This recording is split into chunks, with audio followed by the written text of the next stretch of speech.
Office ಆಗಿದೆ, ಇವಾಗ ಮುಳುಬಾಗ್ಲಾಗಿದೆ.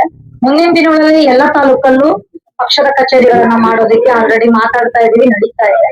ಎಲ್ಲೇ ಏನೇ ಸಮಸ್ಯೆ ಆದರೂ ತಾಲೂಕು ಜಿಲ್ಲೆ ಅಂತ ಬೇರೆ ಮಾಡ್ದಿರ ಎಲ್ಲ ಜನಸೇನಾನಿಗಳು ಒಂದೇ, ಎಲ್ಲರೂ ಸೇರಿ ಹೋರಾಟ ಮಾಡುವಂತದ್ದಾಗ್ಬೋದು, ಕೆಲಸ ಮಾಡುವಂತದ್ದಾಗ್ಬೋದು ತೋರಿಸ್ಕೊಡ್ತೀವಿ. ಜನಸೇನಾನಿಗಳು ಅಂದ್ರೆ ಒಂದು ಕುಟುಂಬ, ಜನಸೇನಾ ಪಕ್ಷ ಅಂದ್ರೆ ಒಂದು ಕುಟುಂಬ ಅನ್ನೋದನ್ನ ಬಹಳ ಮಾದರಿಯಾಗಿ ನಾವು ಖಂಡಿತ ತೋರಿಸ್ತೀವಿ. ಮುಂದಿನ ದಿನಗಳಲ್ಲಿ ಮಾತು ಹೇಳೋದಕ್ಕಿಂತ ಕೆಲಸ ಮಾಡಿ ತೋರಿಸ್ತೀವಿ.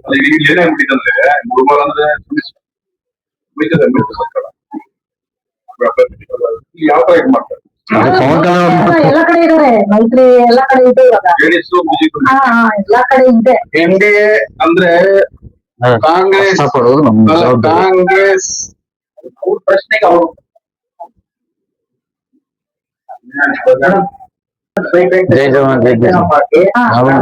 ಬೆಳೀತದೆ, ಜನರನ್ನ ಕಷ್ಟಗಳನ್ನ ಸ್ಪಂದಿಸುತ್ತೆ ಅನ್ನೋದು ಭರವಸೆ ಹೆಂಗ್ ಬಂದಿದೆ?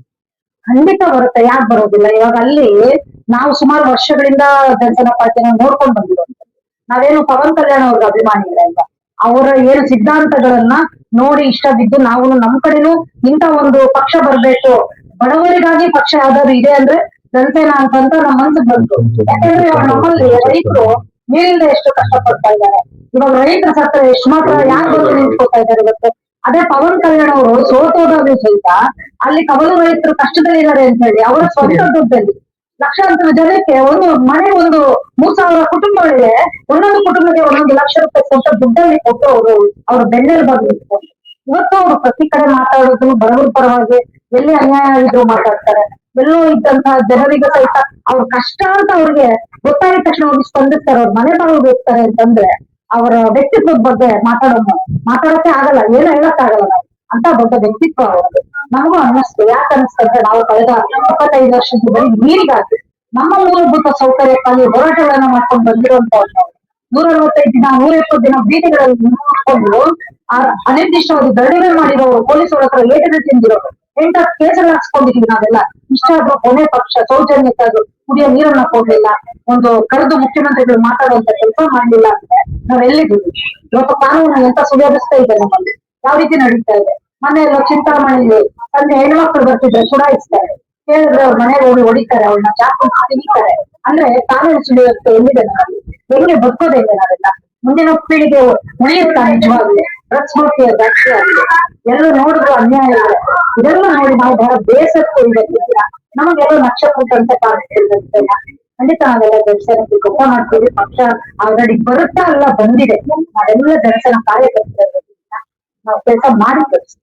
ಒಂದಷ್ಟು ಜನ ಹೇಳ್ತಾರೆ ತೆಲಂಗಾಣದಲ್ಲಿ ಇರುವಂತಹ ಜನಸೇನಾ ಪಕ್ಷ ಒಂದು ಪ್ರಾದೇಶಿಕ ಪಕ್ಷ ರಾಷ್ಟ್ರೀಯ ಪಕ್ಷವಾಗಿ ಬೆಳೆಸೋ ತರ ಮಾತಾಡ್ತಾರೆ, ಅದು ಸಾಧ್ಯನಾ ನಮಗೇನೆ? ಇವತ್ತು ಬಿಜೆಪಿ ಎಲ್ಲಿ ಹೋಗ್ತು ಅಂತ ನಾನು ಪ್ರಶ್ನೆ ಮಾಡ್ತೀನಿ. ಕಾಂಗ್ರೆಸ್ ಎಲ್ಲಿ ಜೆಡಿಎಸ್ ಬಿಡಿ, ಎಲ್ಲೋ ಹುಟ್ಟಿದ ಬಿಜೆಪಿ ಬಂದಿನ ಸೌಂಡ್ ಮಾಡ್ಬೋದು, ಎಲ್ಲೋ ಹುಟ್ಟಿರೋ ಕಾಂಗ್ರೆಸ್ ಬಂದಿನ ಸೌಂಡ್ ಮಾಡ್ಬೋದು. ಜನಸೇನಾ ಯಾಕೆ ಆಗ್ಬಾರ್ದು ಅಂತ ಪ್ರಶ್ನೆ ಕೇಳೋರಿಗೆ ನಾನು ಪ್ರಶ್ನೆ ಕೇಳ್ತಾ ಇದ್ದೀನಿ. ಅವ್ರದ್ದು ಪುತ್ರ ಹೇಳಿ ಆಮೇಲೆ ನಾನು ಅದು ಮಾಡ್ತೀನಿ. ಸಂಪೂರ್ಣವಾಗಿ ಜನಸೇನಾ ಪಕ್ಷದ ಭರವಸೆ ರಾಜ್ಯದ ಜನತೆಗೆ ಪರವಾಗಿ ಅಲ್ಲ, ನಾವೆಲ್ಲ ಸೇರಿ ಕೆಲಸ ಮಾಡ್ತೀನಿ ಅಂತ ಹೇಳ್ತೀನಿ. ನೀವು ಕರೆಕ್ಟ್ ಆಗಿದ್ರೆ ಜನ ನಮ್ಗೆ ಸ್ಪಂದಿಸಿದ್ರೆ ಅದು 10ರಷ್ಟು ನಾವು ಸ್ಪಂದಿಸ್ತೀವಿ. ಚಿಕ್ಕಬಳ್ಳಾಪುರದಲ್ಲೂ ಆಫೀಸ್ ಇದೆ, ಮುಳುಬಾಗ್ಲಲ್ಲಿದೆ. ಆಫೀಸ್ ಅಂತಾನೆ ಅಲ್ಲ, ನಮ್ಮ ಜನಸೈನಿಕರು ನಮ್ಮ ಸಾಧಕಲ್ಲೇ ಇರ್ಲಿ, ಏನೇ ಕಷ್ಟ ಇದೆ ಖಂಡಿತ ಅದು ನ್ಯಾಯಯುತವಾಗಿರ್ಬೇಕು, ಕಾನೂನಿಗೆ ಒಳಗೊಂಡಂತಿರ್ಬೇಕು. ನೀವು ಕಾನೂನು ಬಾಹಿರ ಕೆಲಸಗಳು ಮಾಡ್ಕೊಂಡ್ರೆ ಖಂಡಿತ ನಾವು ಸಹಿತ ಅಷ್ಟಲ್ಲ, ನಾವು ಯಾರೇ ತಪ್ಪು ಮಾಡಿದ್ರು ಅವ್ರಿಗೆ ಶಿಕ್ಷೆ ಆಗ್ಲೇಬೇಕು ಅಂತಾನೆ ಬಯಸೋ ಜನ. ಅದಾಗ್ಬಿಟ್ಟು ನಾವು ನಮ್ಮವರೆಗೂ ಬಂದಾಗ ಖಂಡಿತ ಅವ್ರಿಗೆ ನ್ಯಾಯ ಕೊಡ್ಸೋದಕ್ಕೆ ಧನ್ಯವಾದ.